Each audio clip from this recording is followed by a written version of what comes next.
Assalamualaikum dan salam sejahtera. Saya wartawan Amira melaporkan dari Sekolah Menengah Kebangsaan Hillcrest. Pada hari ini berlangsungnya Majlis Penyerahan Bantuan Awal Persekolahan kepada murid-murid SMK Hillcrest. Bantuan Awal Persekolahan atau BAP merupakan bantuan tunai secara sekali bayar berjumlah RM150 yang memberi manfaat kepada 5.2 juta murid dan pelajar di seluruh negara.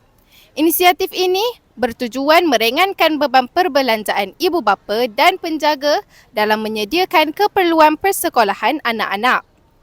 Di SMK Hillcrest, seramai 1,979 orang murid menerima bantuan ini hari ini. Mari kita saksikan suasana sekitar majlis penyerahan bantuan awal persekolahan ini.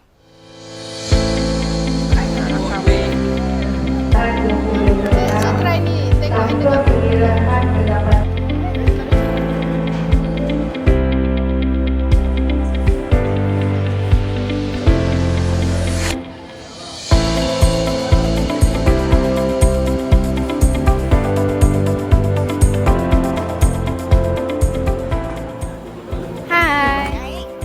boleh tak saya nak tanya bagaimana bantuan ini dapat membantu dalam persiapan anak ke sekolah?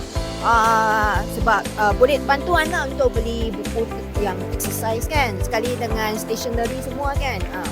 Itulah. Assalamualaikum Puan. Salam. Boleh tak saya nak tanya apa perasaan Puan menerima bantuan ni?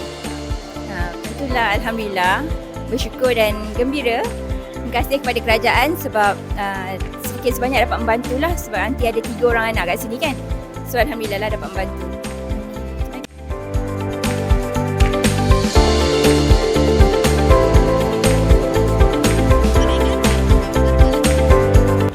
Diharapkan bantuan ini dapat memberi manfaat kepada murid dan meringankan beban ibu bapa dalam persiapan persekolahan.